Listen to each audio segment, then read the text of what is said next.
Hey, can you talk? Can you talk? I am Shayla Marie Brown, the R&B, and this is Rage to Master. A lot of 80s and 90s babies might remember that TV show, Where in the World is Carmen Sandiego? Where in the world am I now? Well, I'm at another artist residency, this time in nature. And it doesn't really matter which one it is, does it? Because it could be Montalvo Art Center in Saratoga, California. It could be La Bec in Switzerland, or it could be Skowhegan in Maine. What all of these artist residencies have in common is that they allow you to have undisturbed time in nature to work on your artwork. The person that I'm speaking to in this episode is my dear friend of 22 years, the artist William Cordova. And I often say that he's the person that I blame for making me think that I could be an artist. He encouraged me at an early stage, and I often watched him from afar with admiration. All of the artist residencies that he would go to throughout the world. And then I started to see for myself a template for how I might live as an artist. However, going to an artist residency isn't always easy. You have to spend time away from your loved ones, oftentimes time away from work that might be necessary in order to sustain a household. And so it's not for everybody. But I do hope that no matter who someone is, that they are able to find ways to appreciate and enjoy solitude and time in nature. It can be incredibly healing to thinking about yourself in the world and to thinking about something greater than yourself. This is really important to me. Art, creativity, entrepreneurship, starting a new family, all of these things, which are creative endeavors at the end of the day, really seem self-focused. Sometimes they can be viewed as even selfish. But what I found is that having the audacity to dream and to think about a future for yourself, or to think about ways that you can play in the environment that you're in right now, are incredibly empowering and necessary, especially in times like these. In this episode, we are going back in time, 22 years ago, as a matter of fact. We are specifically going to Yale, when I was an undergraduate there as a very young woman, in a film called Still Black at Yale. Still Black at Yale was directed by two friends of mine, Monique Walton and Andia Winslow, who are now incredibly influential in the film and TV worlds. Andia is a voiceover artist who is Emmy, Grammy, Recording Academy, so many different acknowledgments and awards she has gotten. And Monique Walton is a member of the Academy. Yes, the same Academy that votes for the Oscars. When they made this film, they were responding to some of the feelings and experiences that we had as Black people in a very prestigious institution. And oftentimes when we are looking for a seat at the table, we forget that it comes with some costs, mainly those of our mental health. We will brush upon the topic of trauma. This word has been used a lot recently, but ultimately what we're talking about is the problem of human suffering. When I watch the footage of Still Black at Yale, I get filled with a tremendous amount of sorrow and pride. Sorrow because one of the people in the documentary actually has passed away. And this young woman, her words will resonate with many people who are navigating environments that are incredibly hostile to their sense of self. And it has been suggested that she did not know how loved she was. And so in this episode, I ask, do you know how important you are? Do you know how much you matter to the people around you and to the world? Losing IK was a great loss for the Black Yale community and for the world. Because when I think about the accomplishments of such folks as Monique and Andia, and then I think about myself becoming a teacher, I think about all of the people that we impact with our work. And IK was no different. In the sound bites of her interview, we also see that there's a bit of sorrow and longing for a sense of community that perhaps is eluding not only her, but many of the Black students in that environment. When we go back in time, we go back to a time when I was also hosting a radio show, an international hip-hop radio show called Fortified Rhymes Diatribe. And that name was in tribute to the underground artists that I looked up to in the hip-hop scene. When we go back in time, we also encounter a younger version of myself, a year before my life was going to be turned upside down. The following year, I was arrested for interfering with the racial profiling arrest of one of my best friends. That was when I was reminded that it didn't matter that I was a Yale student. It mattered that I was a Black Yale student. Just a few days later, my brother was killed. And the person who I'm speaking to in this interview, William Cordova, was a person who was there when I disclosed to my Yale community, to the Black graduation specifically, that my brother had been shot. Revisiting this point of my life really makes me think not only about the buzzword of now what we call trauma, but the greater problem of being a person who feels isolated in an environment that you worked so hard to be in. This is something that a lot of artists, creative people, and even corporate executives could relate to. When you work really hard for your seat at the table, and then you find that things aren't necessarily what they seem, or that real life is always going to be beckoning to you. Your community's problems are always going to work their way into your life somehow. The charge of being creative, of being innovative, of being a leader is quite different. In this episode, I ask, do you know how precious you are? Do you know how important you are? Do you know how valuable you are, not only to your immediate loved ones, but to the world? I fiercely believe that each and every individual life matters, and that it is our responsibility as people sharing space on this earth at this time, in this moment, to let each other know how important we are to each other.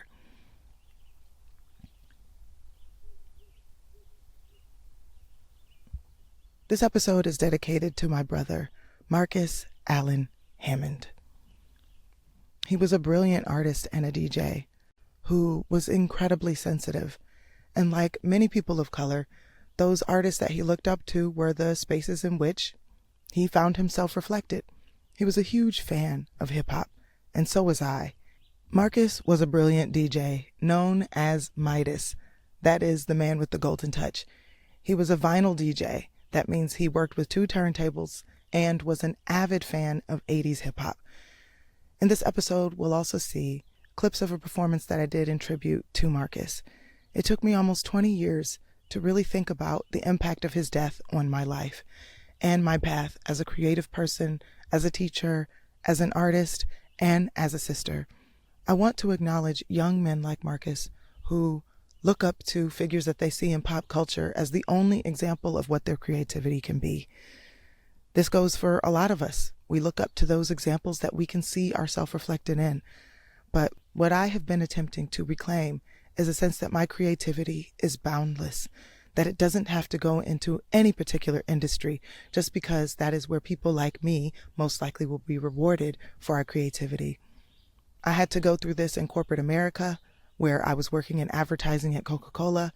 I had to go through this when I was working with my voice as a singer. I had to go through this when I was working as a poet and a DJ, when I was working as a music critic. All of these things are very, very influential to how I see what creativity is. When we go back into this moment, this is when I started to see myself not just as another Ivy League graduate, but as a person who had a deep calling and mission to contribute to the world. Many artists can relate to this feeling of a calling. Even many people who work in regular 9-to-5s can relate to this calling, but they feel that because of their circumstances or the situation that they find themselves in, they are not supposed to express themselves, or that they cannot use their creativity. What I'm trying to do is show you all of the small little ways that you can activate. Remember who that creative person inside yourself is. Because regardless of what job you ultimately do, regardless of whether or not you work professionally as an artist, you probably have a creative edge. That's why you're listening to this. And ultimately, what I'm trying to show is that there are other people just like you who are experiencing that feeling of their soul and their spirit calling them to their creativity. And whether or not you work professionally as an artist doesn't really matter. What matters is that you allow yourself the space and the freedom to say what's on your mind and your heart, to share it in whatever form you can, whether that's in cooking, whether that's in singing and dancing, whether that's just in karaoke with your friends. But I believe that having a safe container for one's creativity can be life-saving. And I don't want to underestimate any mental health issues that people face, but I'm just trying to acknowledge that for me, art is life. Life is creativity. And we can't deprive ourselves of that just because of whatever systems or funding opportunities or spaces may or may not exist for us. I did work very hard to be in this type of environment so that I could have time and space, but I really want this to be available to everyone. And I'm hoping that that's what this podcast can share, is that there are small and major ways that we can all express and explore our creativity, our giftedness, our love for play and joy, and also saving ourselves, not waiting for a hero. Moving forward with the idea that we all have a right to express our creativity and our innermost longings.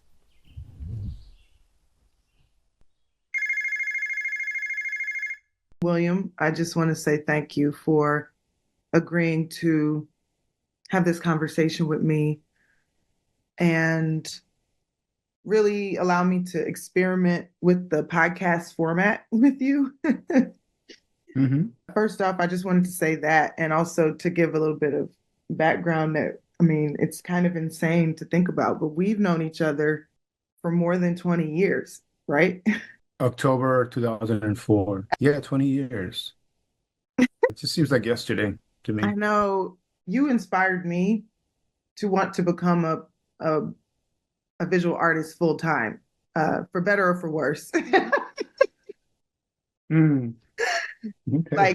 Like seeing you navigate the spaces and seeing that you're naturally an introvert like I am, seeing that you come from, a community that doesn't have a lot of visible artists in the contemporary art market, I should say, even though we obviously have a lot of artists in other realms such as music and writing. As a visual artist, it was just really inspiring to see when I felt very strongly that I could not make a living as an artist, that you were navigating that space and doing it on your own terms in spaces that might be very hard for people like us to navigate, very sensitive people of color. And so I'm kind of curious, like, what allowed you to think that you could do this professionally? Well, I think there's a lot of answers. I think they're all valid. I think the most obvious would be survival. I think survival is taught. When my family came to the United States, there was a lot of displacement. Both parents were working two jobs, very little intimacy between the parents and the children. And that's really important, but because I wasn't part of the family, it created a certain void, a gap.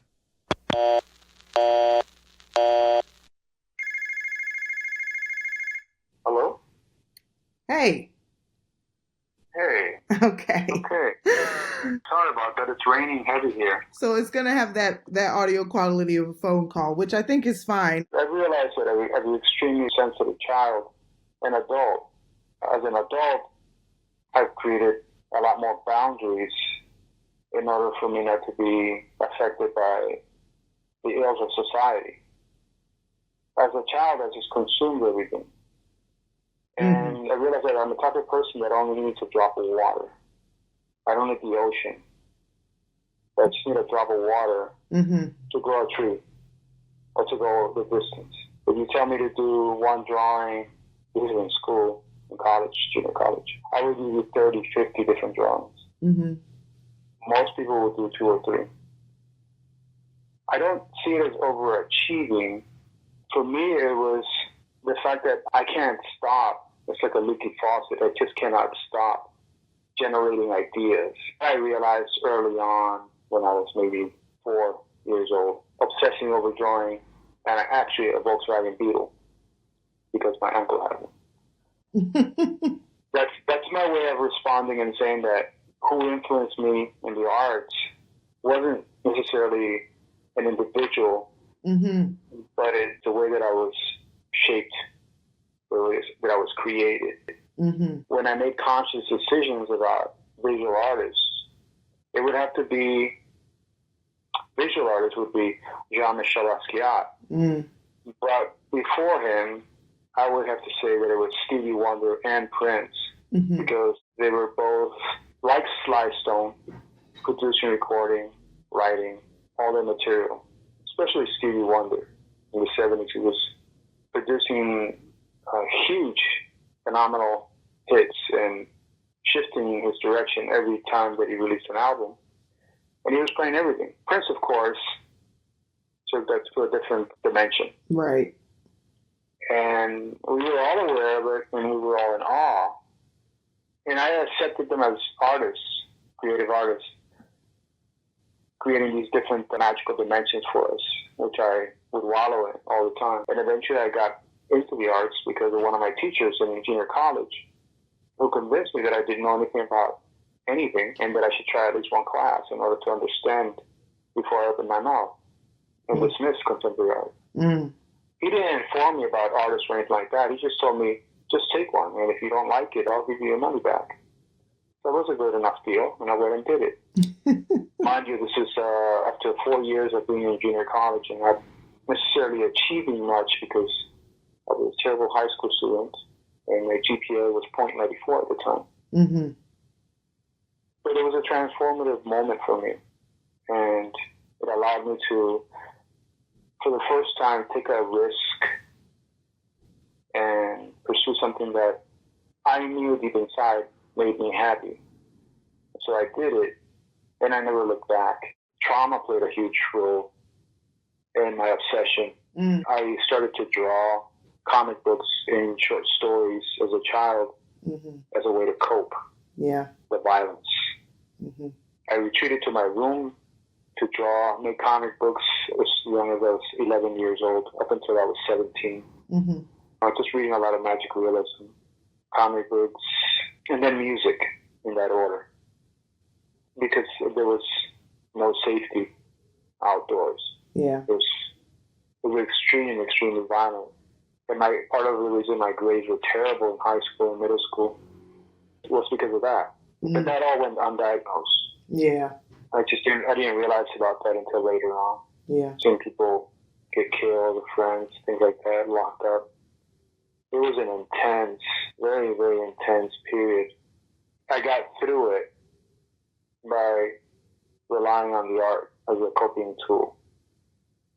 It left huge scars that I had to address later on in my life. In one of my classes, the teacher shared Jean-Michel Basquiat was having a retrospective at the Whitney Museum. And I didn't know who he was. He showed us a picture of him. We didn't see the artwork, just showed us a picture of him. That's when I learned and read more about him. And I could completely relate to his obsessive nature to produce work in a short amount of time, because he worked a lot with society, racism, culture, spirituality, religion, and economics, colonialism. Those were all things that I was already thinking about. He was also polylingual. He was also Latino. He was Haitian. There were so many things that I could connect with and have a conversation with him through his work. Right. And I was seduced in a way by his coolness. There was an art video documentary. He was interviewed in 1983 on VHS, and I studied it with an hour-long video. And nobody knew who really Basquiat was in school. But I kept just studying him, and I'm trying to understand the work, especially the spirituality and the religion in the work. There's a lot of it in there. There's a lot of similarities there because my mom was my role model. She was my main influence. She had the most creative drive in the family. She was the alpha. My father didn't raise us, or me. He was in the U.S. when we were in Peru, especially during my developmental years. He pushed everybody out of the nest and told them to get jobs and the men to be men and get married and do all these things, because that's what he did. I was not one of those pigeons opted the other direction. All that to say, I was not thinking of career. I was thinking of happiness. I always had a glass half full, but I wanted to keep filling it up. The thing that I resonate with what you're talking about, which I think probably most artists can resonate with, is this idea of being obsessed. There's this theory that the psychologist Ellen Winter proposed called the rage to master, which is what she would see in young children who eventually became artists. It was this kind of obsessive orientation towards creating and making things that was very self-driven.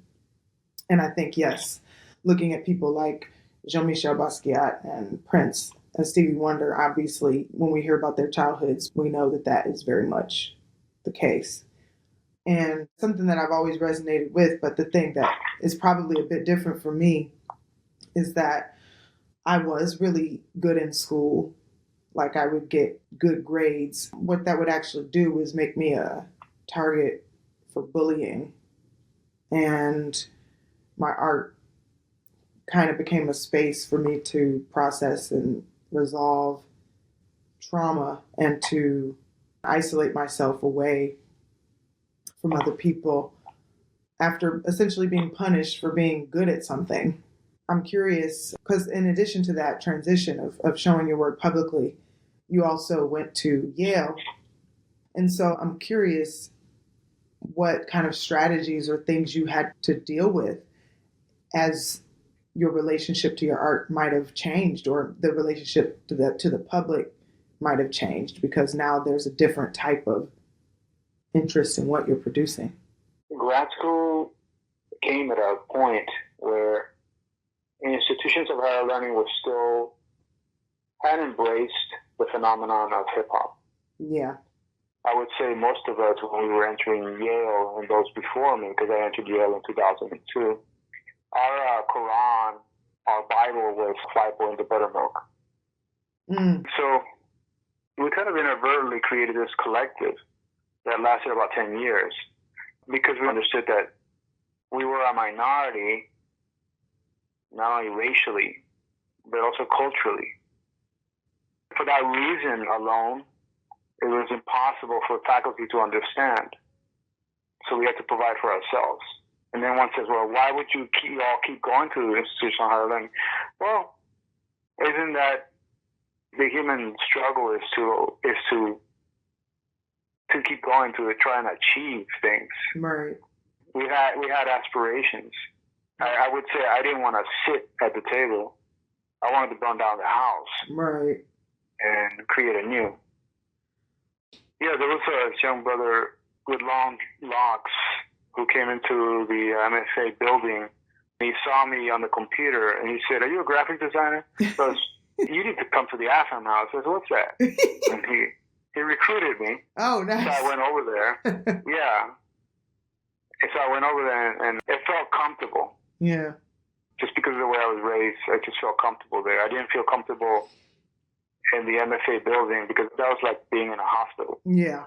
And then Monique Mentor was in one of my sculpture classes. Mm-hmm. And she kept inviting me to programs. And that's when I saw you in 2003 reading a poem. Mm-hmm. And parts of it were in Spanish. Yeah. And you were wearing a red shirt and black pants. My first birthday party while I was at Yale was actually thrown for me at, I believe it was in the AFM house, but it was with Andia Winslow doing that. And she did that for me and Kimberly. Mm-hmm. We were 17 when we got there. And so we turned 18 in our first semester. And we're both Virgos, so we both, did that quite early. But I always kind of refer back to those types of spaces within these elite environments as being like the kind of life-saving, spaces that we need in order to get through that institutional trauma or dismissal or whatever it is you want to call it, when people don't acknowledge your sources or your references and it feels willful, their ignorance to it. But those spaces, why would I normally have ever engaged with a Yale MFA student? There would have been absolutely no opportunity for us to interact. We would have never had classes together or an opportunity to dialogue with each other. I was in the sociology department. It would have been basically impossible without the kind of centralizing mechanism of something like the AFAM House, the Afro-American Cultural Center. I experienced a lot of trauma. I mean, it was a lot of just like the reality of being a Black woman at all. That was kind of my issue, not so much just the Yale context, even though Yale definitely had its fair share of terrible incidents, like me getting arrested for trying to defend another person, another Black person who was getting arrested. You know, before all of the Black Lives Matter stuff, that wasn't considered a worthwhile endeavor as like an activist. It was just a thing I was doing because I wanted to protect my friend.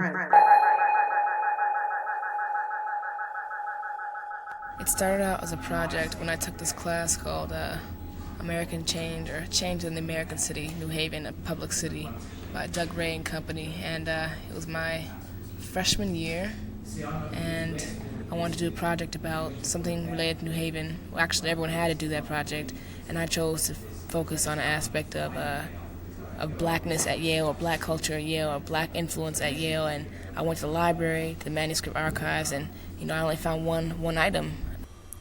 It was a film called Black at Yale by Warrington Hudlin, made in 1974. The film inspired us to do a kind of follow-up, 30 years later, to document the change, or lack of change, that had occurred since then. Blackness at Yale, for me, it's sort of like apathy. It's, to an extent, submissiveness. It's this really important need to elevate oneself. It's sort of, I feel like Blackness at Yale has moved towards like a self-interested type of Blackness, where we want to sort of help our community, but we want to help ourselves first.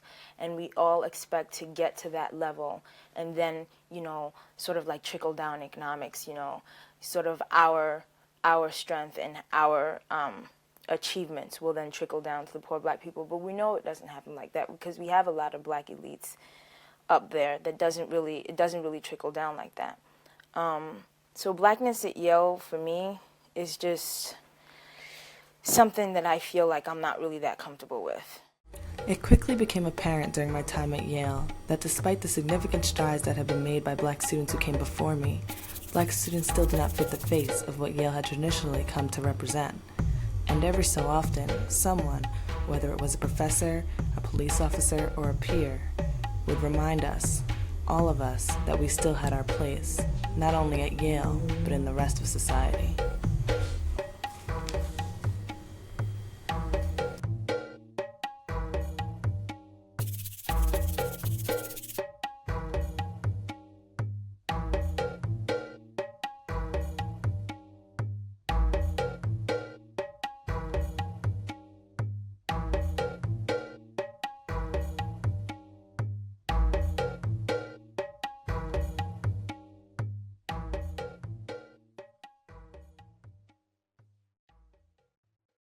There's going to be a lot that you will experience or have experienced that is just negative, or in terms of race politics and this campus.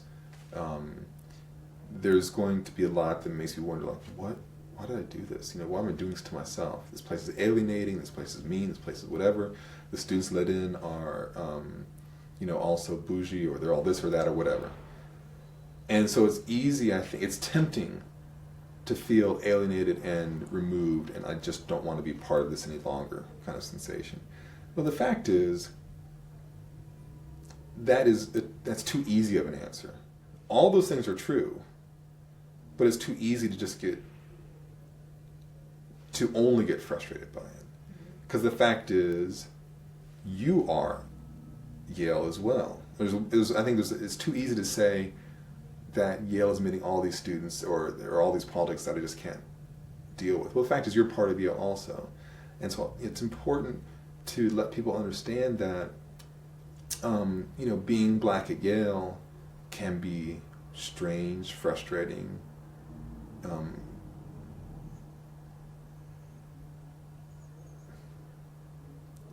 make you angry, could do all these things. But the fact is, you also have an opportunity to change it. Like, if the FM house wasn't here, I couldn't go here, because I would feel like that there was no support network.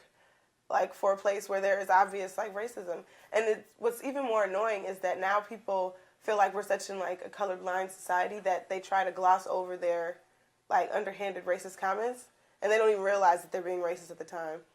I think that the AFAM house is really important, and it can have a stronger role in sort of like being a place where students can gather together and, you know, have a political voice, fight against different forms of oppression on campus and different forms of oppression off campus. Because there used to be a time when, for instance, B-Say, you know, spoke out against apartheid and was very active towards things like that. And it sort of lost that role. And things connected with the AFAM house sort of lost that social and political aspect. But I think it's really important that they exist, especially because the black community here isn't as strong as it is in some other schools. Stay strong and stay black. Please. The future is depending on it. Like, seriously, like, I think that this place can be so depressing. Like, I know I've gone through, like, some serious bouts of, like, depression here. And so you really have to stay strong. Find a support network of people that, like, will always be there. You don't need, like, fake people around you. Find black professors that, you know, not only that, you know, admire, but that you like being around. And, you know, you'd be surprised how much support you can get from professors that, you know, you really click with. And, yeah, just stay relaxed. It's easy to feel alienated, and it's tempting to feel alienated. But you can't let yourself stay alienated, because it only defeats you, it doesn't defeat anybody else. That's the big thing. I mean, and the thing is, it's not going to change. I mean, it's not just Yale, it's society in general. It's not just Yale, it's University of Michigan. It's not just Yale, it's life. Do not let this environment like steal your soul, because it can do that. Just as far as like, you know, remember who you are. Remember everything you went through before you got to this school. Remember what your parents taught you. Don't come here and let sort of like this elite environment make you or blind you to the problems that still exist in this society. And I mean, don't become a super slave. Don't become one of those type of people who are just blinded to sort of like their oppression. You owe that person who scrubbed these floors, who said one day somebody looks like me is going to sit. I'm going to sit at the welcome table one of these days. Somebody dreamed you, and so you owe that person something. We cannot end without dedicating this film to those who have made it possible for us to be here, to those who have struggled, worked 3 jobs, gone without so that we may go with plenty. We dedicate this film to the memories of those dedicating this film and to those who will come behind us. Without dedicating this film to those who have made it possible. We cannot end without dedicating this film to those who dedicate this film to those who have struggled, worked 3 jobs. We dedicate this film to the memories of those who will come behind.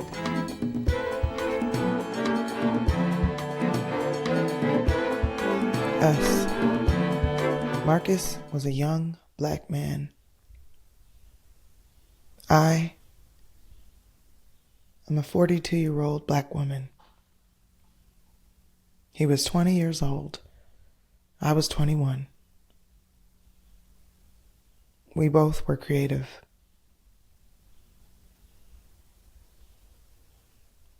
But I was encouraged to be sensitive. I was encouraged.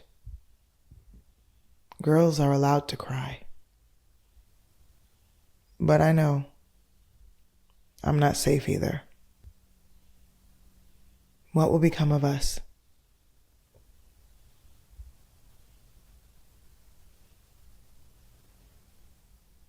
I would like to forgive myself. For what? For surviving. For being the one who's still alive. How is it that we were so much the same and our lives ended up so different?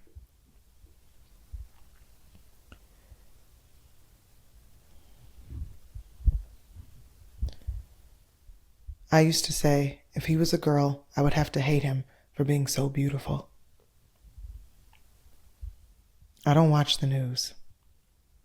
I don't read newspapers that much. I don't want to hear about another young man with reddish-brown skin and long eyelashes lying lifeless in the street.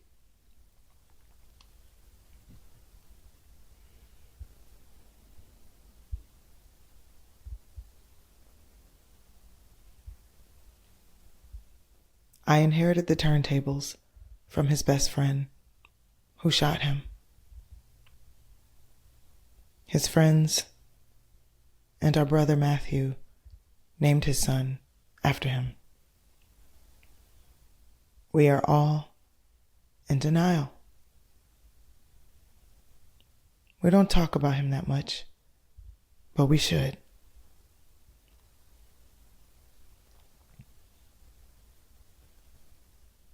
Marques was a Scorpio with a Pisces moon.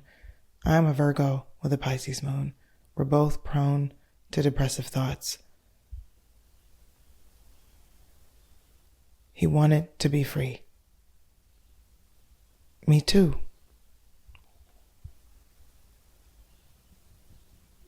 Hashtag me too.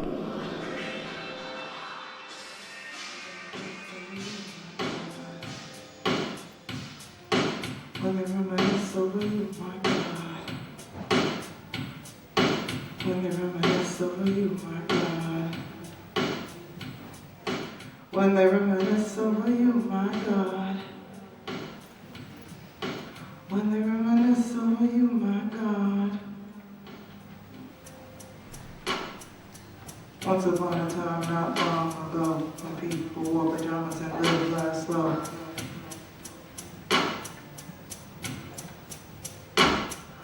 When laws were stern and justice stood, and people were behaving like they ought to good, there lived a little boy who was misled. There was a little boy who was misled. There was a little boy who was misled.